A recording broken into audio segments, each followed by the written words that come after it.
Awesome. Let's go. Finally. Finally, we're here to talk about Spider-Man Wait. No, never mind. Sorry. I'm still having RT performance problems, bugs and crashes. No? We don't want to talk about Miles from the Spider-Man Okay. All right. Well, Miles Morales this week, a couple days. Um, Honestly, I'm trying to get this RT performance working on Miles Morales. But in the meantime, let's talk about Spider-Man Remastered. I wanted to play as much of the game again so I can talk about the differences. This isn't going to be a full review. What it's going to be, I'll update this. Maybe I'll add something else later, like 30% through the story, not even. Like I'm barely through. Honestly, I've just been trying the different graphical, fidelity, performance RT. And I waited to play this because there's supposed to be a 60 frame ray tracing when I was like, all right, well, I'm going to wait to play that. I'm not going to wait to play Miles Morales because I played this already. And there's a lot of things that are a lot of little improvements that are different. There's a lot of things I still think are okay. Um, Specifically, I'll start with the bugs, glitches, little graphical things, and patches that they need to do. And one of these is going to go for Miles Morales as well. So I want to talk about the graphical settings. Okay, so this had problems. My PS5 was it was loud when I had this on. I immediately closed it off. I went over in my monitor. My TV is 4K. My monitor is like 2K, but it doesn't register as that. It only registers as 1080p. So I was hoping that with the graphical downgrade, that it would run better, and I've been running it. I don't know. I mean, I played it like 3 long, few hours here and there. Not a lot of side missions, just collectibles and going through the story and swinging about, checking out different areas, different things during combat. So for the graphical settings, here's the thing. I First off, it's weird that it's fidelity and it's not called ray tracing because performance isn't performance fidelity. The ray tracing is performance RT. So it would make kind of just sense naming scheme wise to just go ray tracing performance. In the middle is performance ray tracing. Um, so the fidelity mode um, versus performance and everything. So let me start. I'll start with the graphical settings. I I really like that there is a ray tracing max. 60 FPS, no ray tracing, and then there is a asterisk ray tracing with 60 FPS mode. I like that. I really like it. I really do wish that there was still graphical settings. I really still wish that it was 4K, 2K, 1080p. And if it can't do 2K, then at least 4K and 1080p. I really wish that it would have that. That might actually solve the problem that I'm having with Miles Morales, where I just cannot play performance ray tracing on my TV. I can't. It goes 4K, and I put it on, and I think it's just trying too hard because the settings are just too up there. I wish that I could just turn it down to 1080p. And I shouldn't have to go through my TV settings to lower it. I wish it just had graphical settings that would really alleviate the crashing problems I would have in Miles Morales. That'd alleviate why I had to bring the PS5 over my monitor instead of my TV. Other than my girlfriend was watching Netflix. But I could have waited 20 minutes. But I was just like, you know what? Why don't I do this? Try to actually play it, see how it goes for a couple of days, and then actually talk about it. So I really wish it had a graphical setting. Kind of sucks that it doesn't. And the other thing I notice, everything else in the remaster seems to be fine, except for Spider-Man's like model right here on his neck. I don't know what it is. Maybe it just wasn't placed right. Whatever it is, it doesn't look right. Doesn't look right at all. There's definitely like it looks like a clear line that like the model is separated right here. Uh, and that's all that I had as far as negativity. Uh, Surprising, negativity is the shortest part of this video. So I'll talk about the differences in the graphical settings first, and then we'll go on to all the fixes, changes, and everything.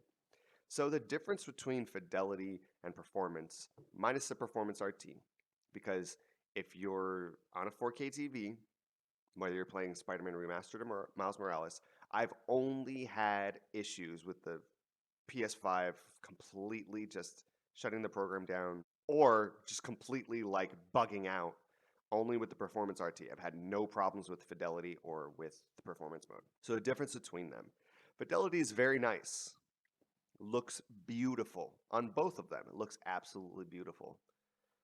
I would take the ray tracing out for that 60 FPS bonus. That's a big thing for Spider-Man's combat. Like this, cutscenes, even like web swinging, it's okay, especially if you're going like point A to point B. But when you're actually like changing your direction, traversal, what's when you're moving the camera while you're web swinging, it's really big.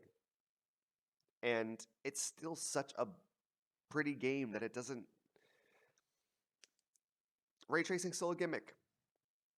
Ray tracing's still a gimmick. And this is where we go into what's the best version of it? Performance RT. If your PS5 can actually do it, it's the best version of it. You get the best of both worlds. So what? The ray tracing is clearly not as like high, such a high setting as the fidelity mode.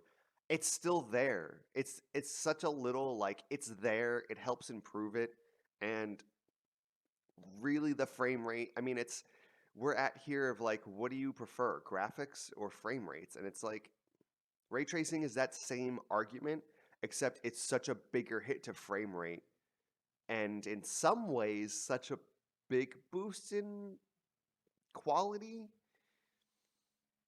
like graphical quality. It depends on the game, and honestly, for Spider-Man, for remastered, performance is the way to go, especially if you've played it on a PS4 or PS4 Pro. If you played it last gen, um, play it in performance. If you haven't played the game before, play it in fidelity. Go ahead and check it out. Be great, and then try to get the right monitor or TV that you can play Performance RT. But when Performance RT is here, Performance RT is the best by far. So all the other little next gen upgrades, the FPS boost is the biggest. Obviously, I talked about the ray tracing a little bit. It's really, really great when you're web swinging, and there are specifically Miles Morales. There's like specific cutscenes where it really helps, but it's generally like just a small little addition that just makes the world feel alive. In the opening level, when you're at Fisk Tower, his uh, the the floors on there are have like a shiny aesthetic. I wouldn't say like a kind of like a marble, I guess. I don't even know what it's actually called. Uh, it it's just a little improvement. It's not even just like, oh, the mirrors and all the glass reflections and when you get close to the water and puddles. Yeah, the puddles look great. Everything does, but it's really the that aesthetic off of floors, ceilings when you're going by buildings. Those are the big ones. Like it really matters. It really like helps just that little bit. It's mostly reflections when you're standing still, but you can actually like look at them and be like, "Oh, this is like captivating. It's sucking you into the world. It's real um I'm losing the word here. Immersion, real immersion. It's still not worth the frame drops if you can have it. If you have to choose between fidelity and performance, but it's really good. It's really cool. Specifically, the best next gen upgrade here: fast travel. It's instantaneous. Booting up the game is instantaneous. I mean, I have. Here's the thing with the PS5, I have a problem with putting in a rest mode. The thing has nothing but issues. If there's, I have lots of different, like, especially it's winter now, space heaters, microwaves. I got my computer, game systems, TV, her computer, lights, everything in the apartment. So all it's going to take is one thing to short circuit the entire living room with outlets and everything. And if it's on rest mode, yeah, it's got to go through the repair thing. It takes longer than my PS4 to repair. I don't know why. It has problems being on rest mode and everything. So I have to come at the point where every game I go, do I put this on rest mode, or do I just go to a save point, turn off the game, and know that I'm going to have to reboot it later? When it comes to like this, even when it comes to Miles Morales and Demon's Souls, well, talking about those Astros, and I'll talk about all those in the PS5 review in their own little ones. but I don't have a problem putting it in rest mode. Like for my PlayStation 4, I don't want to leave. I don't want to turn off Kingdom Hearts 3 every time. I don't want to turn off Battlefront 2 every time. Keep it open. It saves a lot time. It doesn't really save time for the PS5. Doesn't You don't need to put it in rest mode. It's just the convenience of like charging controllers or whatever. Um, so it's an inconvenience not having to turn the game off and the PS5 off every time. But the upgrades for the fast travel and the loading of the game is so big that it doesn't even. It's like I don't even want to go back to that. It's just thank God we're here. Finally, we're here. And before I just wrap up, give the overall experience of this, there's this other little fix that I've noticed, and I'm trying to notice other ones. Um, I would say the neck of the mask and costume and everything, like looking off, and I'd say even the change in Peter's design because I haven't played the game again since the design got updated. Yeah, it's jarring, it's different. I'd say those two things that like distract from everything are definitely weighed out with the wall run fix. Now, in original Spider-Man PS4, I thought that it was really really good with the web swinging, wall crawling, wall running, everything. There's two real big things. The transition from web swinging into anything to into bracket underscore what insert here was a little rough on certain things, especially when you're like getting to there's ladders here and you kind of want to do a wall stick, but then it gets you to a wall run for a second, or it like will clip into both. It was a little weird, as well as wall running. Wall running and like moving your direction felt very kind of like Kingdom Hearts 3, like very blocky as far as like just traversing up and down everything. And in Miles Morales, this is essentially fixed. It's changed a little bit. It's a lot smoother. And from what I can tell, I've tried running up as many buildings and everywhere I could. It's basically fixed, it's changed. It's a lot better. And I think that it basically evens out with everything else. Now, here's the caveat of I haven't played everything. I haven't gone through the entire game.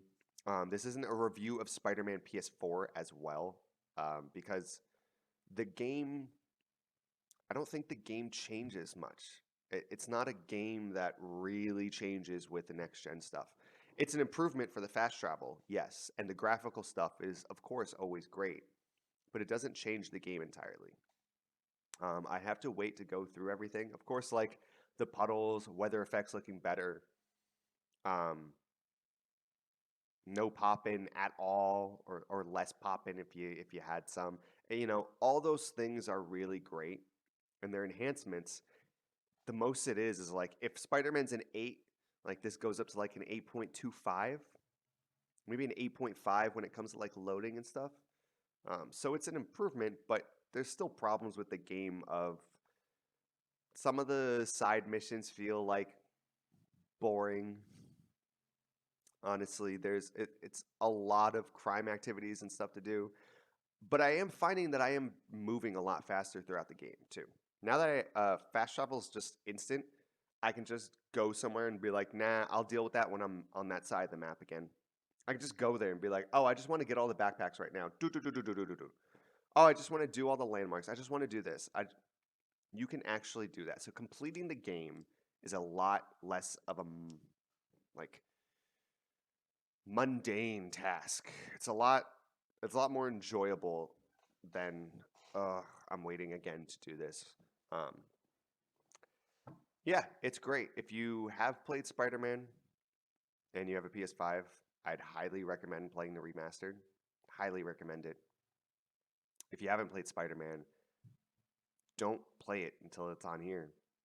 Like the same thing of like I recommend my friend, he's playing through Kingdom Hearts. I'm like, don't even touch Kingdom Hearts 3. Wait till you have a PS5. Half of the loading time, 60 FPS, little things here and there. It's so much better. And even here, the little graphical things that are different. Like there was a huge slowdown with certain takedowns in PS4. Everything's just, I mean, it's still like slow motion cameras moving around and stuff, but it's a lot smoother. I haven't had any like glitching in and out of stuff like that. Overall, this is just a great experience.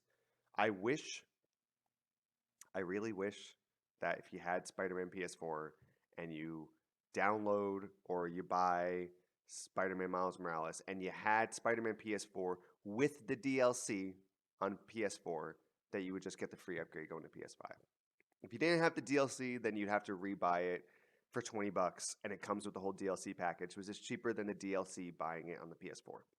But I still wish that if you were someone like me that had Spider-Man, had the DLC, had it for PS4, bought Miles Morales, and you still had to pay for the remaster, it kind of sucks. Yeah, truth be told.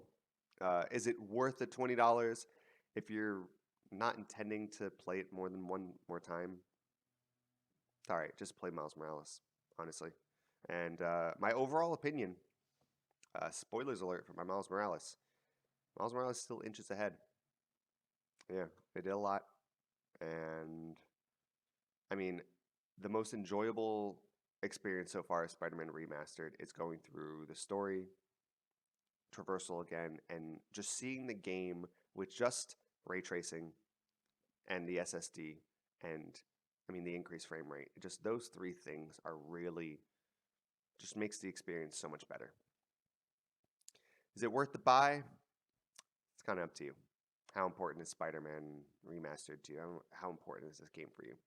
All right, if you haven't played the DLC and you don't have the DLC for PS4 and you got a PS5, just get this. Totally recommend it. It's totally worth the money. It's $20. You know, it's like at this point it's less than half the money for Miles Morales. And yeah, it is longer. So Spider-Man Remastered is technically a better value buy for your PS5 than Spider-Man Miles Morales is. I'd recommend it. Yeah, I don't have anything really negative to say past there. Praises for Insomniac. Good job. And keep it up, guys. And hopefully next time I'll be talking about Miles Morales. If I can get the performance ray tracing mode to not crash and to actually get a full playthrough with it, then I'm all ready to come out with a review. But I can't get that working, so when I can get that working, if I can't get it up in the next 3 or 4 days, and I've been trying since that patch came through, if I can't get that, then I'm just going to have a review without being able to play performance ray tracing mode, which I'll talk about it then. So for now, have a nice one, guys. Enjoy. Don't go killing each other for PS5. We're still beta testers. A lot of the games are some of the really big ones for me, like Final Fantasy VII Remake, still don't have a next gen upgrade. Kingdom Hearts 3 it's a difference. Some other things aren't optimized yet. You know, just wait. It's cool. It's chill. There's nothing out right now besides Demon Souls that you need to get. So have a nice one, guys. Enjoy your weekend, staying at home or not staying at home, whatever you choose to do. And I'll catch you on the flip side.